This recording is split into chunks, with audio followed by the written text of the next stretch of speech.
Hej. I den her video der vil vi kigge lidt nærmere på, eller lidt videre på det her palmetræs spawner objekt. Der er lige et par ting, som vi lige bør kigge på fra den foregående video. Så den ene ting, det var jo, at de første to træer, de kommer tættere end de efterfølgende træer. Og jeg har fundet en løsning, men jeg kan ikke helt forklare, hvorfor at det er en løsning.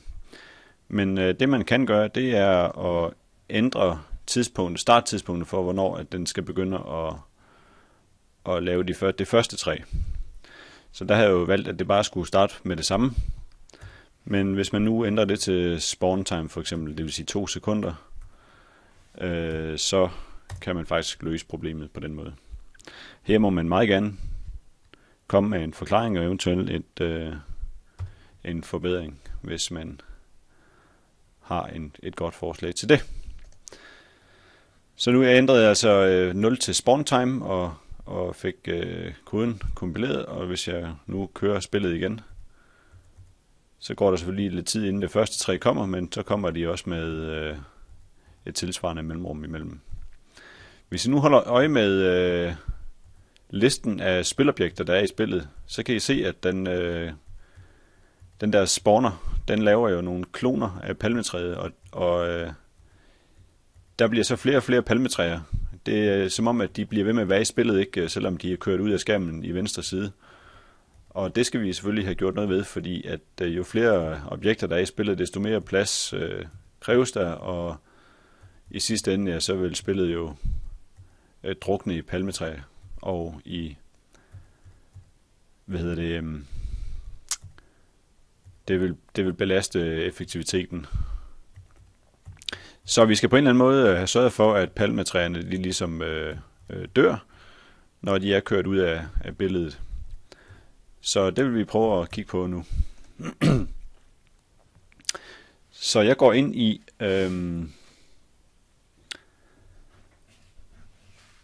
obstacle controlleren, altså ikke spawner controlleren, men obstacle controlleren, den der styrer selve palmetræerne, forhindringen.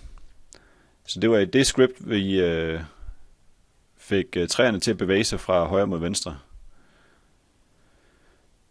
Og i den her funktion, der vil vi, i det her script, der vil vi sørge for, at træerne de forsvinder, så snart at de er kørt uden for skærmen. Og det kan man gøre på følgende måde. Så jeg tror, at jeg vil lave det her i update-funktionen. Jeg tænker, det må være godt nok. Jo, så det der skal ske, det er selvfølgelig, at hvis træets position er til venstre for skæggets position, jamen så er vi kommet forbi træet, og træet er kommet uden for skærmen. Og det kan selvfølgelig godt være, at vi skal tilføje lidt til træet, men lad os prøve at kigge på det. Så jeg siger her, hvis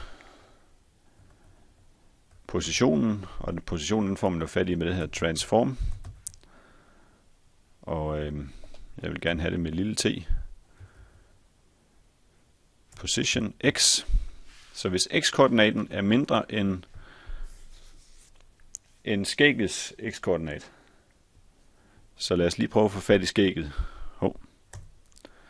Nu går det galt for mig her.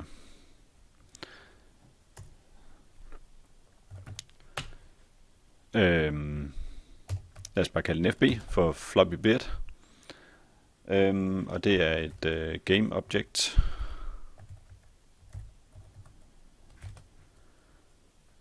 Som er lig med ja, så vi skal have fundet det der game object, der er skægget.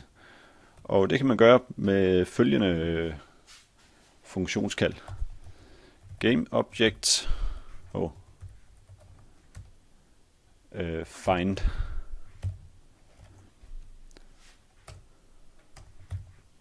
Og så skal vi, som I kan se her, bare angive navnet på det objekt. Og den har vi jo kaldt floppy beard.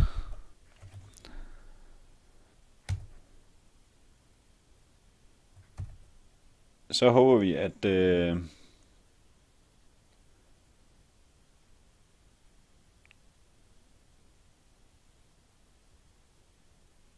det objekt er fundet og nu ligger i FB.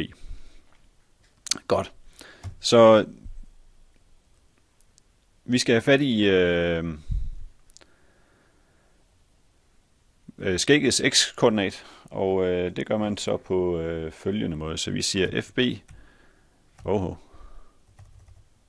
FB, gå væk, get component, og det skal så være den, der hedder, det skal så være en transform component. Det er jo i transform component, at positionen ligger. Så kan jeg sige position, x. Så det er altså skæggets x-koordinat. Så hvis palmetræernes x-koordinat er mindre end skæggets x-koordinat, så skal træet jo dø.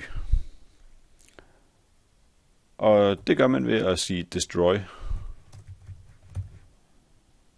Og objektet, det er så bare sig selv. Det kalder man så bare game object med lille g. Så nu skal den der gå væk igen. Fordi at det her script, som bliver kørt her, det hører jo til et bestemt træ. Og det er det træ, som skal dø, når at det er til venstre for skægget.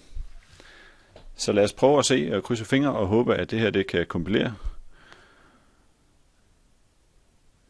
Så det gør man jo ved at vælge build i menuen og vælge build all, eller som jeg lige gjorde, trykke på F8. Og jeg ser jo her så, at der er en fejl i koden. Og jeg har lavet en stavefejl her i GameObject. Så hvis jeg nu ændrer det til GameObject, må ikke det så. Så trykker jeg F8 for at kompilere. Så er vi nede på, at der er en 6 warnings, så dem kan vi jo godt leve med. Så jeg krydser fingre og håber på, at træerne dør, når så snart de er til venstre for skægget. Lad os prøve at se, hvad der sker.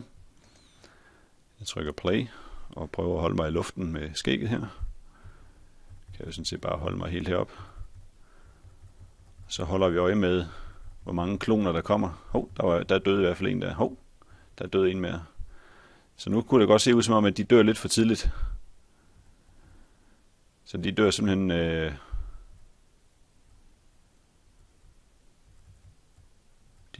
for tidligt, ja.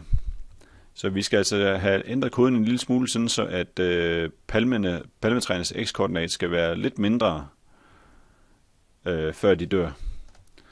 Så det gør vi.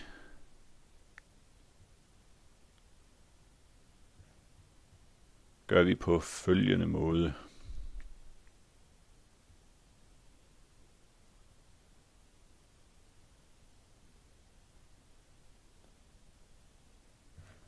skal lige tilbage til scriptet. Jeg dobbeltklikker hernede på scriptet, og så finder det frem. Og så siger vi, så prøver vi at lægge 2 til. Træernes, det sagde ikke 2, jeg sagde 2.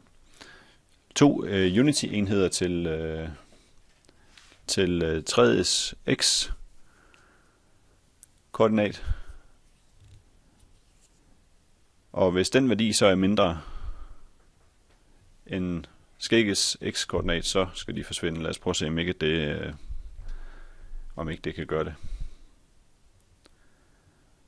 Det så ud til at kompilere. Vi trykker play igen.